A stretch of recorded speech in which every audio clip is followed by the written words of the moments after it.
Hey guys, tonight we strap on some chainmail, hop onto a very confused warhorse, and gallop full speed into the absolutely chaotic world of medieval knights, where your best chance of survival depends on how well you can swing a sword, dodge arrows, and keep your teeth from falling out due to, well, medieval dentistry spoiler. There wasn't any. Imagine a world where your job title is literally professional sword guy. Your helmet smells like damp goat, and your biggest threat, aside from impalement, is catching the plague from a rusty goblet at the local banquet. You're about to ride alongside the baddest, bravest, and occasionally most bizarre knights in history, and who faced down empires, outlasted civil wars, and in one case yelled, "Lick my butt" so hard it became a national proverb. So before you get comfortable, take a moment to like the video and subscribe, but only if you genuinely enjoy what I do here. Also, drop your location and local time in the comments, because let's be honest, I want to know which time zone is bravest for listening to tales of decapitation right before bed. Now dim the lights, maybe turn on a fan for that soft background hum, and let's ease into tonight's journey together. And your foot squelches in something vaguely mud adjacent, possibly horse adjacent, as you trudge across a medieval battlefield.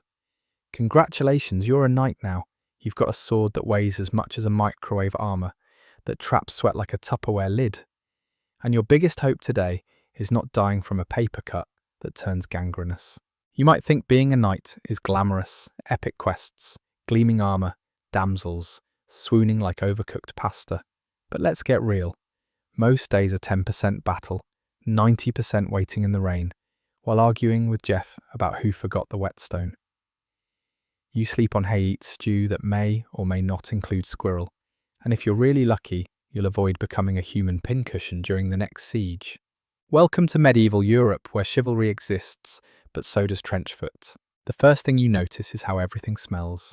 Horses, smoke, the guy next to you who hasn't bathed since last harvest. You're wearing 60 pounds of steel, and the only thing protecting your squishy parts is divine intervention, and maybe a codpiece designed by someone with a sense of humour and no anatomical accuracy. And let's talk about training. To become a knight, you start as a page at around 7, which is basically medieval intern life cleaning weapons, learning to read just enough Latin to impress people at feasts, and trying not to get hit in the head by a practice lance. At 14, you're a squire, which means you get to follow around an older knight carrying his gear, saddling his horse, and occasionally dragging his unconscious body out of a tournament gone wrong. Then one glorious day, you're knighted. There's a ceremony, possibly some sword tapping on the shoulder, and boom, you now have official permission to get involved in every violent conflict within a 500-mile radius. Knighthood comes with a strict moral code: be brave, be loyal, protect the innocent, and don't steal stuff. Unless that stuff belongs to your enemies, or your enemy's church, or your enemy's brother's goat. Historians still argue whether knights actually followed these codes, or just quoted them like medieval fortune cookies while pillaging a village. One mainstream fact we can all agree on: knights were elite warriors. They were trained from childhood, equipped with state-of-the-art gear, and often backed by the wealth of noble families. Think of them as the special ops of their day, except with more chainmail and fewer helicopters. Now here's a quirky tidbit. Some knights were so extra, they had their armour customised with spikes, wings, or even elaborate butt flaps. Fashion in battle risky. But hey, if you're going to die in a siege, might as well do it in style. Of course, knights weren't all about glory. They had bills to pay, armour to polish, and squires constantly misplacing their good sword. That tournament you thought was just a fun joust. It's actually your only shot at winning prize money and getting a free turkey leg. You might have also had to deal with the crusade recruiter, aka that one monk, who shows up at the tavern promising heavenly rewards in exchange for a one-way trip to the Holy Land, where you'll likely end up sunburned, dehydrated, and very dead. Oh, and did I mention teeth? You're lucky to have 3 by the time you're 40. Most knights' smiles look like a collapsed picket fence, and dental care involved wine, pliers, and prayer. Sometimes all 3 at once. But still, there's something undeniably thrilling about it all. You clad in steel sword glinting in the sun, thundering across the battlefield, on a warhorse named Biscuit Don't Laugh. It's a family name. Your enemies scattering like pigeons in a bakery. And as you charge heart-pounding visor fogging up, you can't help but wonder, why did you forget to pee before putting the armor on? But that's life in the Middle Ages. You laugh, you fight, you occasionally get stabbed, and through it all, you do your best to survive in a world where loyalty is everything. Personal hygiene is optional, and glory is always just one headbutt away. Speaking of headbutts, it's time you met the knight who headbutted history into submission with pure competence, William Marshall. And trust me, he makes most modern action heroes look like mildly athletic librarians. Let's follow the trail of armor dents and polite sarcasm straight into his extraordinary overachieving tale. You blink and suddenly you're no longer standing ankle deep in battlefield gunk. You're 6 years old, and you've just been handed over to a king who's threatening to hang you from a castle wall. Welcome to William Marshall's childhood. If you thought your middle school years were rough, just wait. Born around 1146 or 1147, record keeping wasn't exactly medieval Europe's strong suit.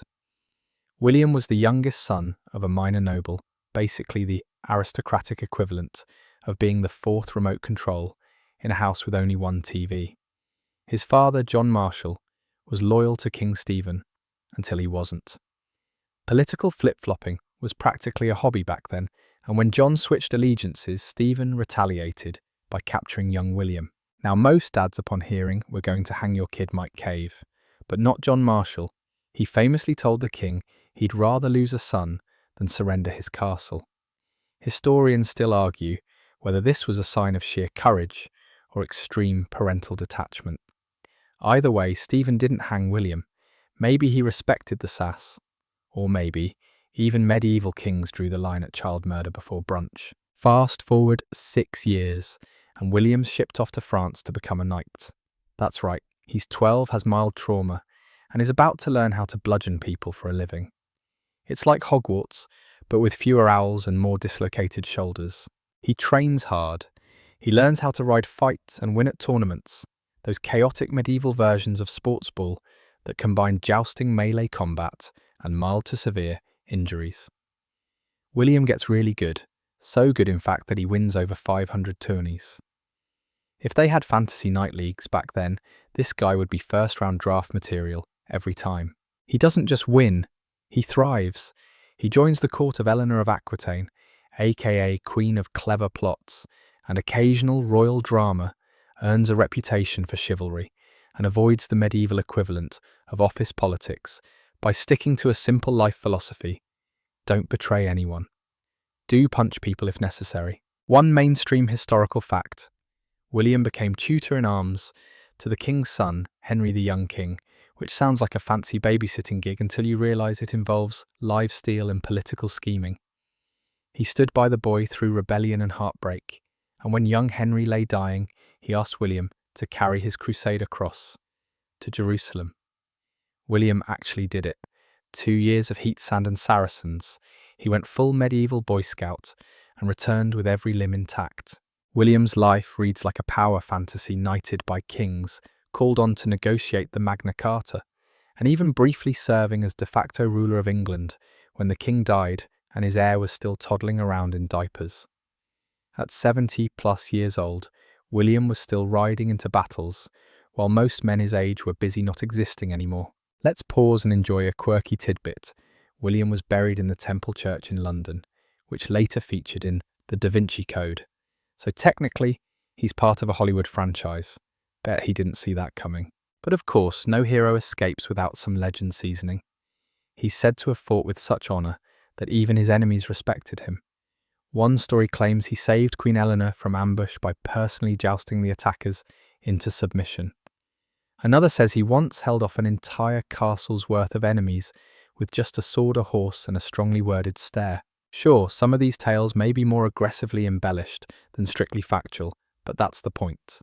William became more than a knight. He became a myth wrapped in chainmail, oiled in prestige, and probably still better than you at sword fighting even from beyond the grave. You've seen the legends, you've heard the songs, but now you've walked the dusty trail of the man behind the myth. And now you're ready to move on, not to someone who lived long and died in bed, but to a teen king who charged headfirst into history and never looked back. Because our next knight, he goes from coronation to decapitation faster than you can say bad military strategy. Let's ride with Vladislaus III and see how courage crusades and one extremely bad day shaped his fearsome fame. You're 16 wearing a crown that weighs more than your lunch, surrounded by grumpy advisors with their own agendas.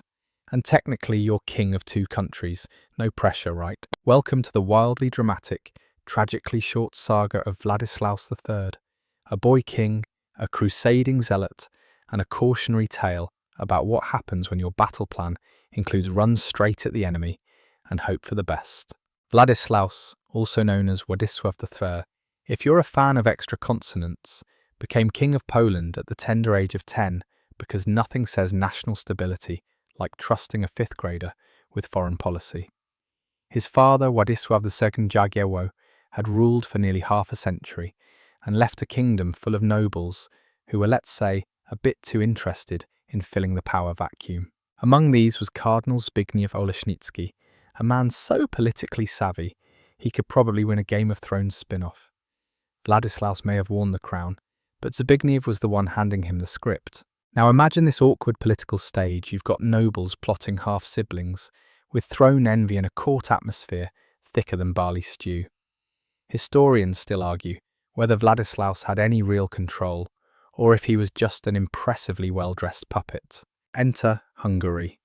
In 1440, at just 16, Vladislaus is invited to take the Hungarian throne after King Albert II dies without an heir. Unfortunately, there's a catch. Albert's widow Elizabeth is also pregnant, so naturally she insists. The throne belongs to her unborn baby.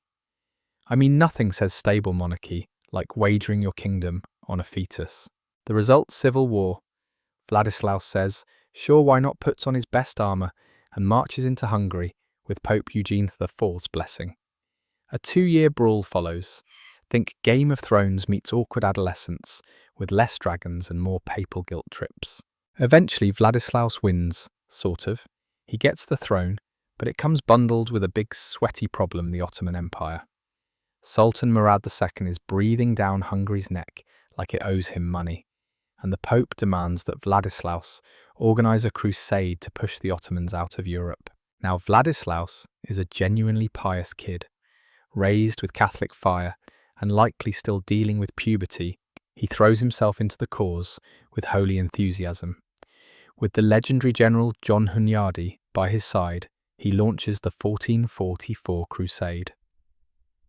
Historians call it Twartana, the Battle of Varna. We might call it Kitut, how not to lead a multi-ethnic army into one of the largest military disasters of the century. Here's your mainstream historical fact. The Crusader army had around 20,000 men. The Ottomans, closer to 60,000. That's 3-to-1 odds, not exactly confidence boosting. To make matters worse, the Venetians were supposed to send a fleet to help. They didn't. Because of course they didn't. Despite this, Vladislaus stays committed. The Crusaders march to the Black Sea, set up camp, and prepare to face off against one of the most powerful armies in the world. And for a moment, just a moment, it seems like they might pull it off. The Crusaders hold their ground, push forward, and even dent the Ottoman lines. But then comes the part that ensures Vladislaus a permanent spot in the What Were You Thinking Hall of Fame. Without consulting his generals, without waiting for reinforcement, Vladislaus sees a gap in the enemy line, grabs 500 of his best Polish knights, and charges headlong into the centre. Heroic, absolutely. Smart, not even slightly. His horse is injured, he falls, and in the chaos, an Ottoman mercenary decapitates the king, just like that. Age 20, crowned to corpse in under 5 minutes. Here's a quirky tidbit: they never found his head, or his body, just poof, gone. Which means that somewhere out there, some lucky archaeologist might still stumble upon a crown-toting skeleton with a very confused expression. And yet the story doesn't end with death. Legends grow. Some say Vladislaus survived and wandered east, becoming a mysterious knight-errant in far-off lands. Others claim he faked his death to escape the burden of leadership and became a monk, probably the only one who insisted on jousting practice after Vespers. Historians still debate whether his charge was an act of reckless courage or youthful foolishness. Either way, He's remembered as a symbol of passionate devotion and tragic miscalculation, a young man who tried to change the world with a sword and a prayer. You standing there in the aftermath of battle ash in the wind and the scent of failure in your nose realize something. Heroism in the medieval world wasn't always about victory. Sometimes it was about daring, even when the odds were absurd, even when it meant becoming a legend by disappearing into one. But enough about vanishing kings. Let's turn north where the mists hang, low the castles loom dark, and one knight in particular becomes so feared, so cunning, and so ruthlessly brilliant that his enemies named him after the very concept of darkness. Next up, Sir James Douglas, and trust me, you're going to want to keep the lights on for this one. The wind howls across the Scottish lowlands like it's auditioning for a horror movie, and you, dear knight in training, have just stepped into the world of Sir James Douglas, also known by a nickname that screams definitely not a man to mess with, the Black Douglas. You're standing in a forest, it's quiet, too quiet. Suddenly a branch snaps behind you, and before you can say, wait, is that Latin or Gaelic, your helmet is flying, and you're being unceremoniously tackled into a shrub. Congratulations, you've just been Douglased. James Douglas wasn't born into power, but he sure muscled his way into legend. Born around 1286, his father William Douglas had been a staunch supporter of William Wallace. Yes, that Wallace of freedom fame. But after Daddy Douglas was imprisoned and died in the Tower of London, little James had to grow up fast and angry. Fast forward a few years, and you've got a hardened Scottish noble with one goal: make the English regret ever crossing Hadrian's Wall. Now here's a mainstream historical fact. Sir James Douglas was Robert the Bruce's right-hand man in the Scottish War of Independence. While Bruce took care of the north, Douglas ran wild in the south, ambushing English patrols, reclaiming castles, and apparently forgetting that mercy was a real word. Let's pause for a quirky tidbit. One of Douglas's most infamous exploits took place on Palm Sunday, a holy day, mind you, when he and his men attacked the English garrison occupying his family's ancestral castle. They waited until the soldiers left for church, then pounced like vengeful raccoons. Captured soldiers were taken to the cellar, beheaded, and wait for it, stacked on barrels of wine and set on fire. Douglas called it the Douglas larder. Medieval Yelp reviews would have been wild. After that word spread faster, don't mess with the Black Douglas. English mothers allegedly used his name as a boogeyman. If you don't eat your peas, the Douglas will get you charming. Douglas wasn't just brawn, though. The man was cunning. One time he disguised his men as oxen, yes oxen, to sneak into Roxburgh Castle. The guards saw the shapes in the night and thought, oh, good livestock. Next thing they knew, their livestock had swords and very aggressive accents. Historians still argue whether Douglas's tactics were brilliant or just plain terrifying. Either way, they worked, and then came Bannockburn. You're there, sword in hand, the sun glinting off hundreds of shields, as Bruce and Douglas face off against Edward II's massive English army. The Scots are outnumbered, out-armoured, and out-everythinged, but they fight like their kilts are on fire. Douglas leads a flank, breaks their lines, and watches as the proud English retreat, thoroughly baffled at being beaten by what they'd considered glorified shepherds. But even when Scotland gained ground, Douglas didn't rest. He kept pushing south, raiding English towns like it was his personal gym routine. For over 2 decades, he fought, plotted, and let's be honest, definitely did not send Christmas cards to anyone with a British accent. Here's where his story takes a turn toward legend. When Robert the Bruce died, he asked that his heart be carried to the Holy Land, a symbolic crusade, a knight's final journey, and who better to carry it than Douglas? So you strap Bruce's heart into a silver case around your neck, because medieval symbolism is nothing if not dramatic. Gather some knights and head towards Spain on your way to Jerusalem. Unfortunately, Spain is full of Moors. You get roped into a battle, and while charging in the thick of it, Douglas throws Bruce's heart forward, shouting, "Lead on, brave heart, as thou wert wont to do, and Douglas will follow thee, or die," which he promptly does. Die, that is. Historians still debate whether this was brave or needlessly cinematic, but one thing's certain, it cemented Douglas as the Shakespearean tragic hero Scotland didn't even know it had. His body was later returned to Scotland, along with Bruce's heart, which was buried at Melrose Abbey. And while Douglas's tale ends there, his legend never quite died. Even now you can find children in Scotland invoking his name, though thankfully with fewer cellar beheadings involved. Standing in the ashes of Douglas Castle, you feel it, the weight of legacy, of fire-forged rebellion, of the man who turned guerrilla warfare into a national pastime. And as the wind howls again through the forest, you swear you hear the clinking of ghostly armour, and maybe, just maybe, a Scottish voice muttering something very unpleasant about the English. Now, before you sneak off and try disguising yourself as livestock, don't. Let's turn our gaze to a different kind of knight. Less blood, more books. He's French fashionable, and may or may not have been the original knight nerd.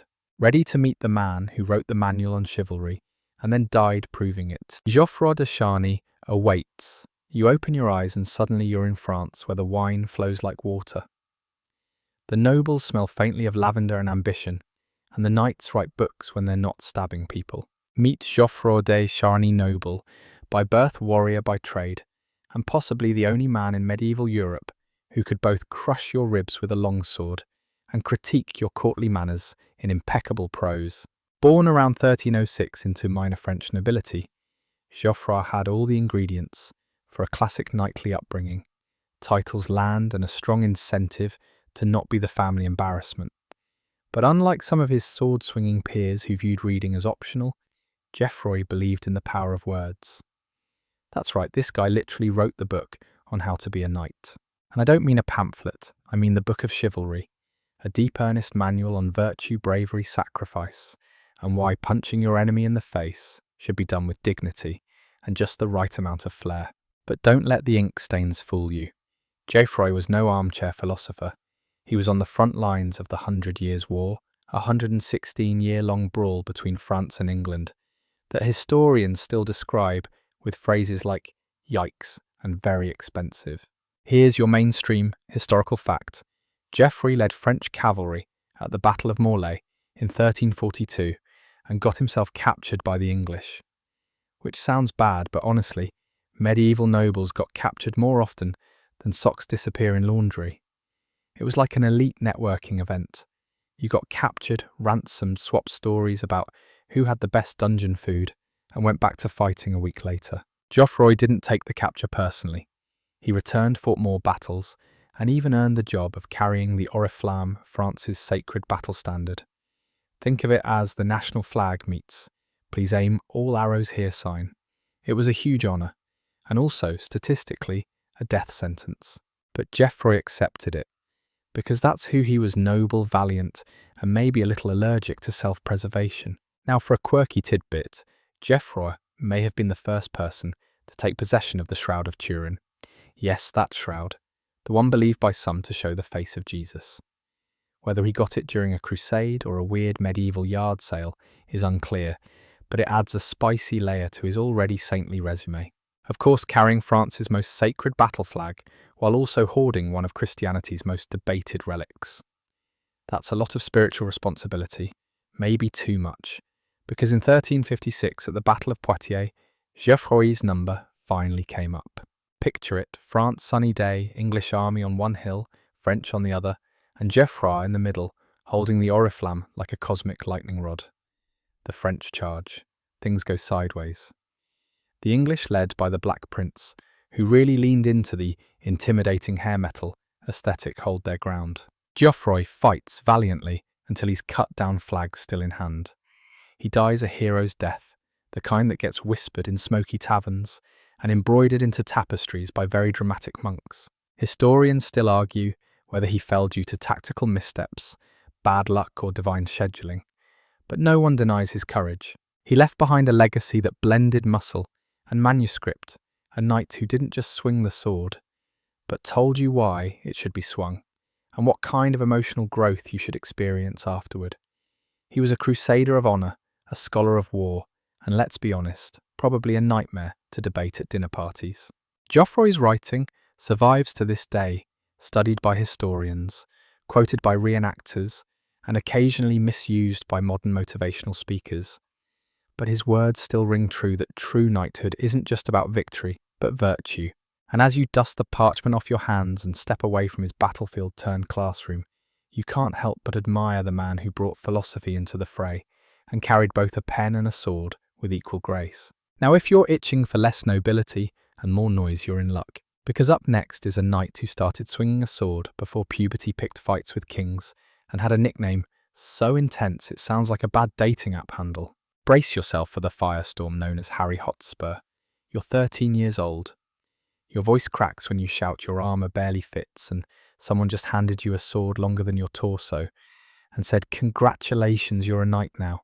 Welcome to the energetic, impulsive and gloriously combustible life of Henry Percy, better known, and not just by his enemies, as Harry Hotspur. Hotspur.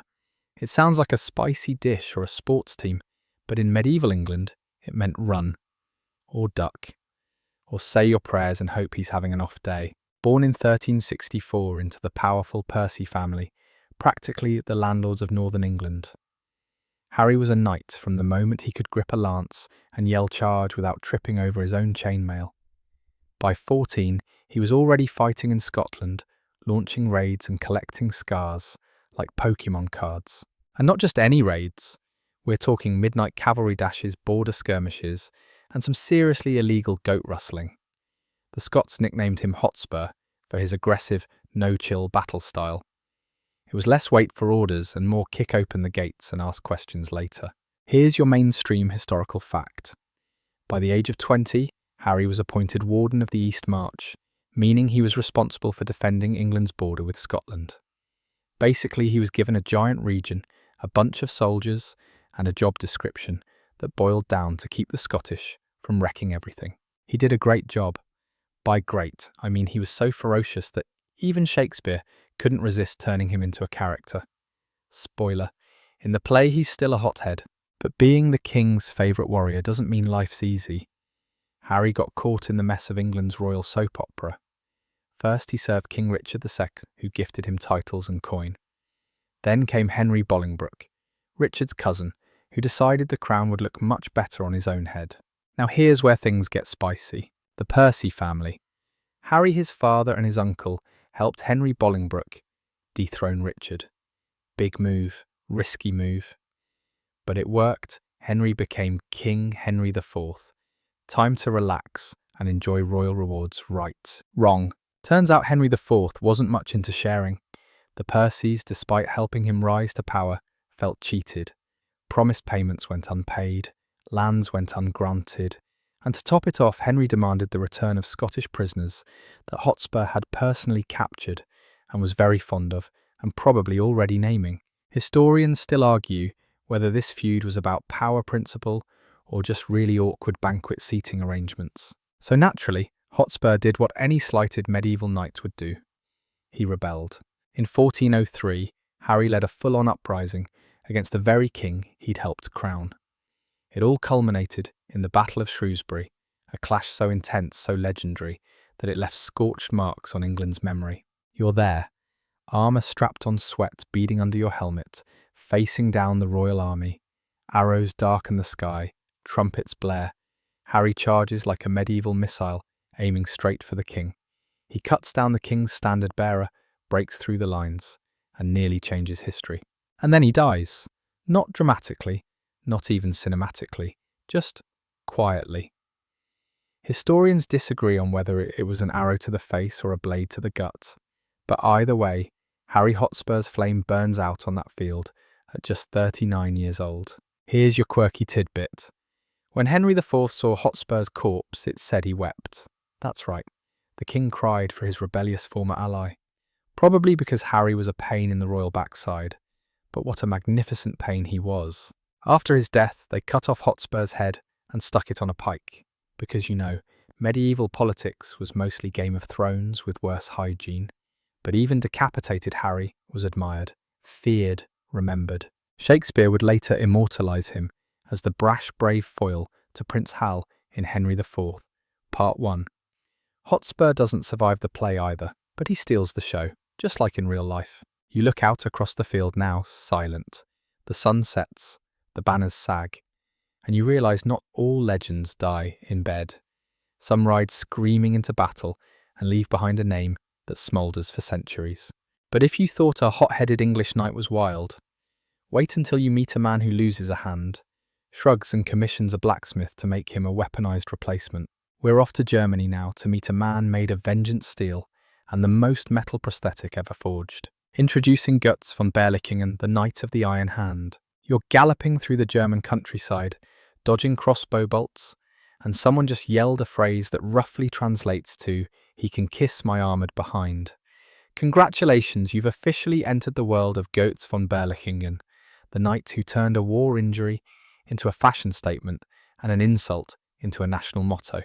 Born around 1480, Götz was German nobility, with a chip on his shoulder and a sword in his hand, and after a certain explosive accident, that hand was made of iron. Let's start at the beginning, when Götz was still a two-handed troublemaker. He began his military career at the tender age of 17, fighting for Frederick Margrave of Brandenburg-Ansbach. From there, it was basically a world tour of feuds, rebellions, and please stop burning down that village letters from local bishops. You name the conflict, Götz was in it. France, the Holy Roman Empire, Swabia. He was like a one-man medieval mosh pit. In the War of the Succession of Landshut 1504, his career and anatomy changed forever. Here's your mainstream historical fact.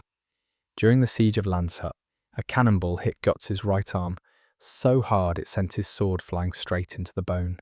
The damage was catastrophic. Most people would have died from the shock or infection. Götz, he looked at his dangling limb, probably swore very colourfully in Middle High German, and had it amputated. Then he did something truly medieval hero core. He went to a blacksmith and had them build him a fully functional iron prosthetic hand. And we're not talking basic hook. This thing had articulated fingers, springs, joints. It could hold a sword reins, a pen, and presumably a very judgmental mug of ale. Hence his new name, Götz of the Iron Hand. Sounds like a Marvel villain. Fought like one too. Here's a quirky tidbit. During the Swabian War, an enemy general offered Götz a chance to surrender. His reply, kann mich am Arsch lecken. Translation, he can lick my ass. The phrase became so iconic it's still known today as the Swabian salute. Try saying that in a company email. But Götz wasn't just mouthing off and metal fisting enemies. He also led a band of mercenaries, fought in over 15 personal feuds, and wrote a full-length autobiography. You heard that right. After decades of warfare, he sat down and dictated his life story. Possibly while polishing his prosthetic and yelling at chickens. Who's to say? Historians still argue whether Götz was a champion of justice or just a chaos-loving brawler with fancy armour. He claimed he only fought for honour friends and the occasional well-paying duke. His enemies described him more as unstoppable armoured tornado, tomato tomato. One feud even involved the Bishop of Bamberg, which is just so classically medieval. You can practically hear the Gregorian chanting in the background. Götz attacked cities, captured nobles, ransomed them back, and once broke out of imperial custody by tying bedsheets together like a prison break from a Renaissance fair. But eventually the Iron Hand had to slow down. Sort of. He retired-ish. Kept writing farming occasionally, issuing legal complaints in a tone best described as menacing calligraphy. His Iron Hand, meanwhile, became so famous it was preserved and displayed long after he passed. And yes, he died peacefully. In bed, at home, which given the amount of people he insulted, maimed or humiliated over his career is nothing short of miraculous. Standing now beside his grave in Jagdshausen Castle, you feel a strange mix of awe and admiration. This wasn't just a knight. This was a human tank with a personal motto and a willingness to weaponize sarcasm. He took pain and turned it into power. He took loss and forged it literally into strength. You reach out and imagine that cold, iron grip, strong, steady, unrelenting, and you realize that knighthood wasn't always about birth or banner. It was about willpower. Pure, furious, unstoppable willpower. And while Götz may have been one of the last of his kind, he wasn't the only misfit in the knightly playbook. So now let's shift gears. It's time to take a break from the legends and look at the not-so-legendary. The dropouts, the clumsy, the guys who couldn't ride a horse in a straight line if their lives depended on it. Because yes, even in the Middle Ages, some knights were total disasters. You're standing at the gates of a grand medieval training ground. sword in hand, dreams of glory swirling in your head. Trumpets sound horses, neigh heroically, and then someone behind you trips over their own scabbard, takes out 3 chickens, and knocks a knight into a water trough. Welcome to night school, where not everyone graduates with honour. Some don't even make it past breakfast. Let's get one thing straight for every William Marshall or Götz von Mayhem. Berlichingen, there were at least 20 wannabe knights who were more Monty Python than medieval powerhouse. This section is for them, the bumblers, the posers, the poor souls who just weren't knight material, but gave it a try anyway, bless their chainmail-clad hearts. Training to be a knight was no joke. You started as a page around age 7, basically the medieval version of a coffee-fetching intern with a sword too big for his hands. Then came squirehood, where you cleaned armour, learned to fight and prayed. Your knight didn't use you as a human shield during tournaments. But some pages didn't quite make the cut. Maybe they never outgrew their fear of horses, maybe they preferred poetry to pummeling, or maybe they just couldn't stop accidentally stabbing themselves with their own belt knife. Historians still argue whether some noble families used knighthood promises just to get awkward sons out of the castle for a few years. Let's meet some of these medieval misfits. Take Sir Gilles Le Bruyant, a French knight whose claim to fame was accidentally jousting himself. Yes, that's right. His lance slipped, hit his own helmet, and sent him flying backward off his horse. He survived physically. His reputation, not so much. Then there's Lord Anselm of Dernstein, who once tried to invade a rival's castle by crawling through the latrine chute. He made it in. The guards, however, were not impressed and quickly rerouted him right back out, naked, covered in shame, and other things we won't name. And we can't forget Sir Edric the Unready, an unofficial title, but widely accepted. He supposedly got lost during the Battle of Bosworth, reappeared 3 days later, claiming he'd been strategically scouting the woods. He had no sword, one shoe, and was holding a goose. No one believed him. The goose, however, was knighted for bravery. Here's your mainstream historical fact: not all knights came from noble blood. In the later Middle Ages, knights became a bit more flexible. Wealthy commoners or seasoned mercenaries could be knighted for bravery or service. This meant sometimes you had a brilliant ex-soldier joining the club, and other times you had that one guy whose only qualification was owning a sword and not fainting at the sight of blood. Which brings us to the tournament cheats. Medieval tournaments were big, rowdy, and sometimes more dangerous than actual war. And yes, people cheated. Knights bribed squires to mess with opponents' gear, disguised themselves to sneak into multiple events, or my personal favourite, used fake coats of arms to confuse the crowd and judges. One anonymous knight reportedly entered the same tournament 3 times under different names, won 3 prizes and left before anyone noticed. Talk about commitment to the hustle. Let's throw in a quirky tidbit. At one tournament in Germany, a knight was disqualified for jousting while completely drunk, and his horse was also allegedly intoxicated. The fact that neither of them could walk in a straight line might have been the giveaway. Or maybe it was the impromptu singing. Not all knightly flops were due to incompetence. Some were just unlucky. There's the infamous Sir Conrad of Ulm, who famously lost a duel when his pants fell down mid-swing. He tripped, hit his head, and woke up an hour later to find he'd been technically declared the winner because his opponent broke a rule while laughing at him. Truly a victory for underdog underpants everywhere. But what made these bad knights fascinating wasn't their failure, it was their persistence. They kept showing up, they kept trying. They reminded everyone that not every warrior rides into battle like a hero from a tapestry. Some trip over their own sword belt, apologise to the enemy, and still somehow muddle through. And sometimes, just sometimes, they became legends for all the wrong reasons. So if you ever feel like you're the least coordinated person in the room, just remember, at least you didn't challenge a duke to a duel and then forget to bring your weapon. Looking at you, Sir Reginald the Unarmed, who once tried to fight with a turkey leg. Spoiler, it didn't end well for either of them. Now take a breath, because next we're diving into the surprisingly flamboyant world of knightly fashion feasts and flirtation. That's right, get ready for swan-themed armour love letters, written in goat's blood, and more than one case of knightly heartbreak. You stand before the mirror, a polished bit of shield to be honest, and adjust your doublet for the third time. Your helmet has a swan on top, a real swan, taxidermied, with one wing stuck out dramatically, as if it too were about to joust someone over a minor misunderstanding involving soup.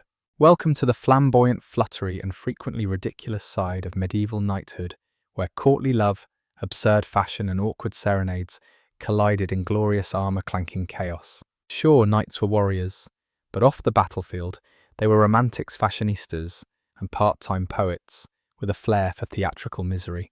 Let's start with fashion. One mainstream historical fact is that by the 14th and 15th centuries, knights had a whole wardrobe beyond just armour. They wore lavish doublets, cloaks embroidered with family crests, hose so tight they had to lie down to put them on, and most notoriously pointy shoes. Called poulaines, these shoes had toe extensions, so long they could double as measuring tools or emergency weapons. One knight reportedly had his tied to his leg with golden cord so he wouldn't trip on the way to the buffet. It wasn't just footwear. Knights would dye their cloaks, polish their armour until it gleamed, and occasionally go a bit too far. One French noble had a full suit of armour painted with red hearts and cupids for a joust themed around passion. He lost the first round when his opponent laughed so hard he dropped his lance directly onto his foot. Now, fashion aside, love was serious business. Courtly love was the medieval version of dating apps, except slower, more poetic, and occasionally written in goat's blood if ink ran out. Here's how it worked. A knight would fall in love, or at least pretend to, with a noble lady. He'd write tortured love letters, send gifts like locks of his hair, a rose, or if he was broke, an aggressively folded piece of parchment, and then vow to do dangerous things in her honour. You know, like surviving 3 tourneys in a row, or capturing an enemy banner while composing a sonnet. Sometimes these efforts paid off, other times not so much. Take Sir Etienne de Montfort, who allegedly wrote 127 poems to Lady Blanche de Chevalier, sent her a live falcon, and swore eternal loyalty. She responded by marrying his cousin and re-gifting the falcon as a wedding present. Brutal. And don't even get me started on love tokens. These were personal trinkets. Knights carried into battle ribbons, rings, handkerchiefs meant to inspire courage and remind them of their lady. There's even a quirky tidbit about one knight who stitched his lady's name into the inside of his codpiece. Let's hope that wasn't where he kept her miniature portrait too. Feasts were another performance arena. Imagine long banquet tables loaded with food you can't pronounce and probably shouldn't eat: boar heads, jellied eels, and yes, occasionally entire roasted swans. Not swan-shaped, real swans, decorated with gilded beaks and enough herbs to camouflage a small forest. There were minstrels juggling acts, maybe a bear on a leash if things got wild, and lots of very drunk squires trying to court the kitchen maids while wearing gravy-stained tabards. Knights were expected to be gracious, charming, and not fall asleep in the soup. Easier said than done when you've spent the day charging at people with a lance. But perhaps the most bizarre part of all this, the line between sincere romance and social strategy, was blurrier than a 13th century map. Marriages were arranged for power, flirtations could seal alliances, and jousts were often more about impressing nobles in the viewing box than actual rivalry on the field. Historians still argue whether courtly love was ever truly heartfelt, or just the medieval version of humble bragging on Instagram. Look, my lady smiled at me from the balcony. I only had to fight 4 guys and write a 5-stanza ballad to earn it. And when things went wrong, oh the drama. There are accounts of knights fainting at tournaments after being rejected, challenging entire families to duels, or riding off to find themselves in distant lands, which, let's be honest, is just medieval for, I'm going through something right now. But behind the peacocking and posturing, there was genuine emotion. These were men risking their lives daily, facing gruesome battles, endless travel, and political chaos. A silken ribbon from a kind lady. That was comfort, that was hope, that was a reason to come home. And sometimes it worked. Legends tell of knights who married for love, built homes and wrote poetry, long into their grey-bearded years. Others, well, they ended up composing sad ballads in candlelit tents, while trying not to cry into their mead. So as you adjust your absurdly pointy shoes and check your reflection one last time, remember, even the most hardened warrior could be undone by a glance, a letter, or a well-aimed bouquet. Now let's wipe the wine off our lips, trade the swan feathers for steel, and dive into something a little more practical. Because up next, we're unpacking the knight's gear from armour that clanked like a haunted pantry to secret battlefield snacks tucked inside their gauntlets. You're suiting up for battle and it's taking forever. Seriously, 20 minutes in and you still haven't gotten past your chainmail leggings. There's a squire tugging at a buckle with his teeth. Someone's yelling, "Where's my left greave?" in the distance, and you're 99% sure your helmet smells like wet goat. Welcome to the glamorous, rattling and occasionally snack-filled world of a knight's toolkit, because there's more to medieval combat than pointy things and shouting. Let's start with the centerpiece armor. By the high Middle Ages, knights were clanking around in full suits of plate armor, custom-fitted, painstakingly polished, and weighing about 45 to 60 pounds. Not exactly jog-in-the-park gear, but surprisingly well distributed. Think of it like a medieval exoskeleton, minus the Bluetooth. Here's your mainstream historical fact. Full plate armor didn't make knights slow. In fact, well-trained warriors could run, roll, climb stairs, and even dance in it. Clumsiness came more from poor tailoring than from the armor itself. Still, if you dropped your sword mid-battle, picking it up again, without looking like a winded turtle, was challenging. Beneath the plate, you wore a gambeson, a padded quilted jacket that absorbed impact and doubled as winter wear. Stylish, number effective, yes. It also smelled like every medieval inn's laundry room. After 3 days in the field, worse. Let's move to weapons. The sword gets all the attention, long, shiny and great for dramatically pointing at things, but knights had options. Lances for jousting, maces for those who like to bash first and ask questions never. War hammers for cracking open the heavily armoured piñatas known as other knights, and occasionally poleaxes, which were essentially Swiss army knives with deep emotional issues. And don't forget the dagger the miséricorde, meaning mercy. This slim little blade wasn't for slicing apples. It was for finishing off enemies with a jab to a vulnerable spot. The name was ironic. But the most personal piece of equipment, the shield. Not just a defensive tool, but a canvas. Painted with your coat of arms, it told your lineage, your deeds, and occasionally your favourite colour. Some were highly decorated, others had helpful reminders like left or sharp painted near the top. Now a knight didn't just walk around carrying this arsenal alone. Enter the squire, part assistant, part therapist, part battlefield Sherpa. Squires kept weapons, sharp armour clean, and knights hydrated. They also bore witness to a lot of dramatic speeches and pre-battle pacing. And yes, they were the ones who had to clean the helmet after a long ride. No one ever writes poetry about that. Let's talk storage. Believe it or not, armour had pockets, sort of. Not quite like your favourite jeans, but there were loops, pouches, and even hidden compartments where knights could stash things. A ring, a key, a backup dagger. Or if you're like Sir Hugo of Bourgogne, a wedge of slightly squished cheese wrapped in linen. Hey, charging into battle burns calories. That brings us to snacks. You think modern athletes are picky, knights were no different. Dried meats, hard cheese, thick bread and figs were common portable options. Some knights carried honey cakes or spiced wine in skin flasks. One knight allegedly had a pocket apple, slightly fermented, but still technically fruit. Now a quirky tidbit, you didn't ask for. Some knights developed personal rituals involving their gear. Sir Alaric the Obsessive was rumoured to restrap his breastplate 7 times before every battle for luck. Others whispered prayers over their swords.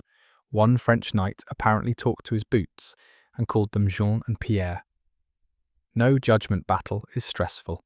Of course, with all this gear, things could go very wrong. Buckles snapped mid-joust. Helmets got stuck. One anonymous knight tripped on his own scabbard before a duel fell into a moat and had to be rescued by 2 peasants and a very annoyed swan. He lost the duel, but gained a new appreciation for waterproofing. And not all upgrades were wise. One wealthy knight added wings to his helmet, actual wings like a bird. They looked majestic until he got stuck in a doorway and had to be pried loose with a fire poker. Historians still argue whether this was innovation or idiocy. Beyond the physical, there were symbols and sigils embedded in the gear. A cross etched inside the helm, a saint's relic sewn into the gambeson, a motto like Fortis et Famelicus, brave and hungry. Because when your armour weighs more than your horse, and you've been marching since dawn, you are absolutely both. So next time you see a knight striding across the battlefield, just remember, underneath that gleaming exterior is a man with chafed thighs, a stale biscuit in his armpit pouch, and a dagger named Mildred, for reasons no one's allowed to ask about. And now that we've poked and prodded every belt and buckle, it's time to dig deeper, not into armour, but into the mind behind the metal. What did knights actually believe? What rules governed their lives? And what happened when oaths collided with ambition? Because next, we're diving into the tangled web of honour codes, loyalty oaths, and betrayals so spicy they'd curdle your mead. You kneel in candlelight, the room heavy with incense, your sword resting on the altar like it's auditioning for sainthood. A monk murmurs Latin. You repeat your vows, swearing loyalty, courage, truth, and a whole list of things you'll probably struggle with once someone offers you land gold or a mildly persuasive turkey leg. Welcome to the messy, noble, and occasionally hypocritical world of knightly honour codes, where oaths were sacred until they weren't, and loyalty was a sliding scale that often depended on who was holding the bigger sword. Let's begin with the famous code of chivalry. You've heard of it: be brave, protect the weak, serve your lord, don't be a jerk at dinner. These ideals were the knightly North Star, but spoiler alert, most knights treated it more like a suggested reading list than an ironclad rulebook. Here's your mainstream historical fact. Chivalry wasn't a single fixed code.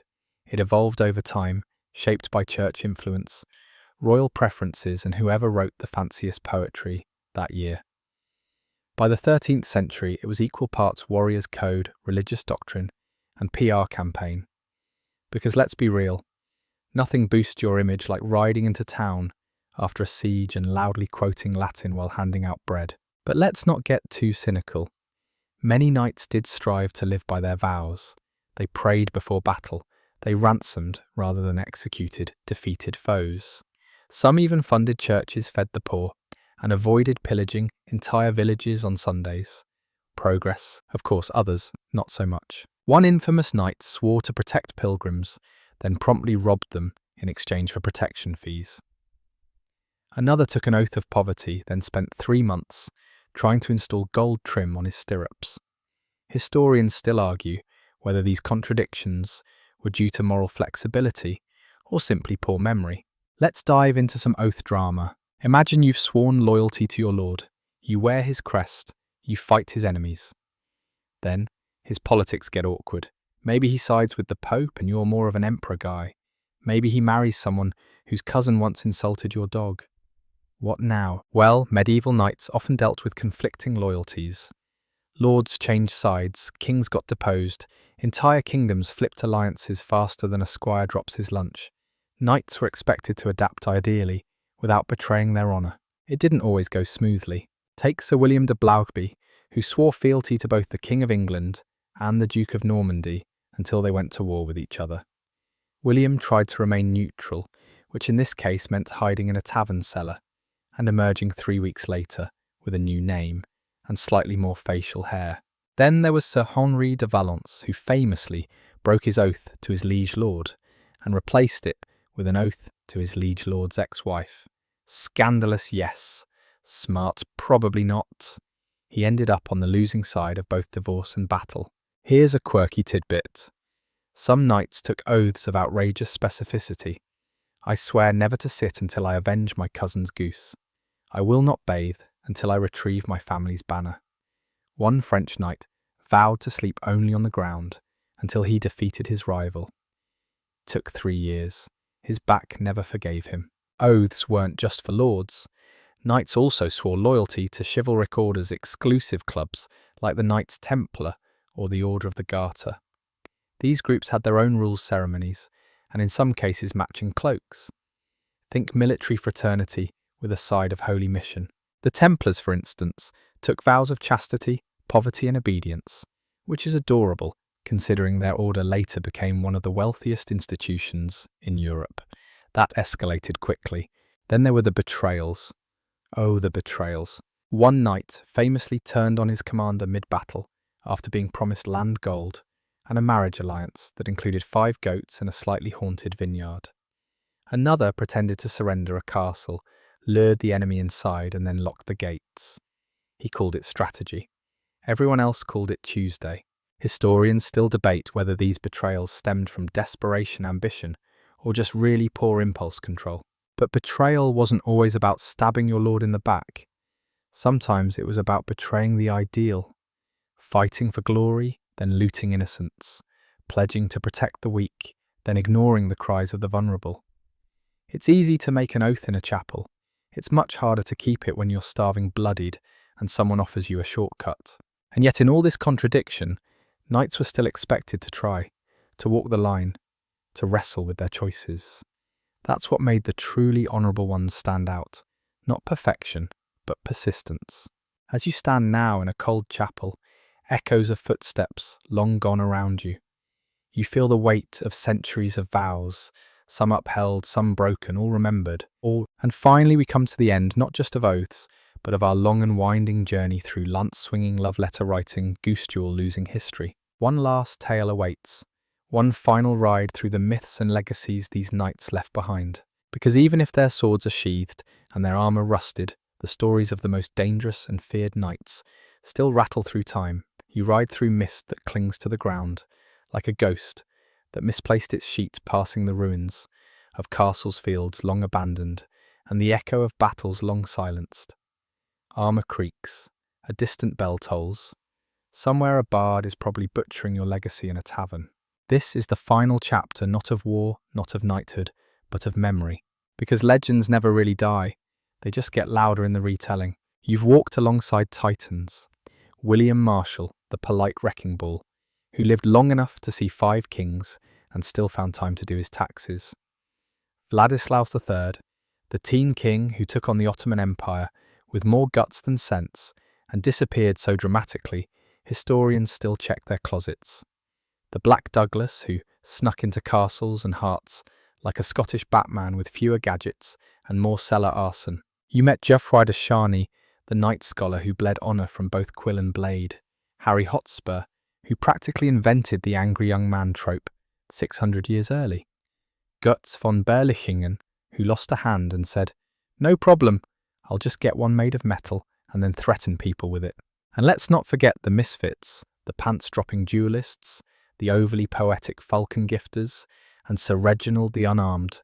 May he and his turkey leg rest in peace. You peeked under the chainmail, found the snacks in the gauntlets, learned why pointy shoes became a literal tripping hazard, and discovered that some knights prayed harder for waistline forgiveness than divine guidance. But even as the jokes clink alongside your virtual armour, something deeper sticks. Knighthood wasn't just about swinging a sword, it was about carrying a legacy. These weren't perfect people. They broke oaths, betrayed kings, got distracted by falcons and floral embroidery, but they also loved, led, protected, and tried. And in trying, they became more than warriors, they became stories. Historians still argue how much of their tales are true. Did Douglas really burn the wine cellar? Did Hotspur cry when he lost a tournament at 16?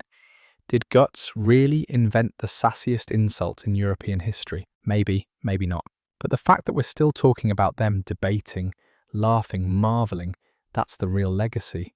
We are the next link in the chain. The ones who retell, who reimagine, who keep the memory alive. Not in iron or stone, but in words. You don't need a sword to honour a knight. Just curiosity, and maybe a slightly exaggerated sense of drama. And so, as your imaginary horse slows, and the battlefield fades into moonlight, take one last look over your shoulder. The knights are still there, just beyond the veil of time, watching winking, occasionally dueling geese. And now it's time to let them rest. Let's ease into silence, but before we go, we slow the gallop to a gentle walk. The dust settles, the clamour fades, your armour heavy with story slowly dissolves into dream. You're no longer in a castle, or on a battlefield, or stumbling through a medieval feast in shoes shaped like banana peels. You're back where you began, safe, warm and still slightly confused about why anyone thought jousting while drunk was a good idea. But now you carry a new kind of armour, woven not from steel but from story, from the quiet strength of a knight kneeling in the snow, from the laughter of a squire stuffing cheese into a gauntlet, from the bold, ridiculous, magnificent chaos of trying to live with honour in a world that rarely makes it easy. Breathe in, the mist clears, let go of the lance, let go of the oaths, let go of the goose-related trauma. Just you now, and the rhythm of time rolling gently forward. If you close your eyes and listen closely, you might still hear the clash of swords, the hush of a vow, the whisper of a tale, retold one more time. But only if you're quiet, and only if you believe. Rest now, brave soul. You've earned your place in the round table of dreamers.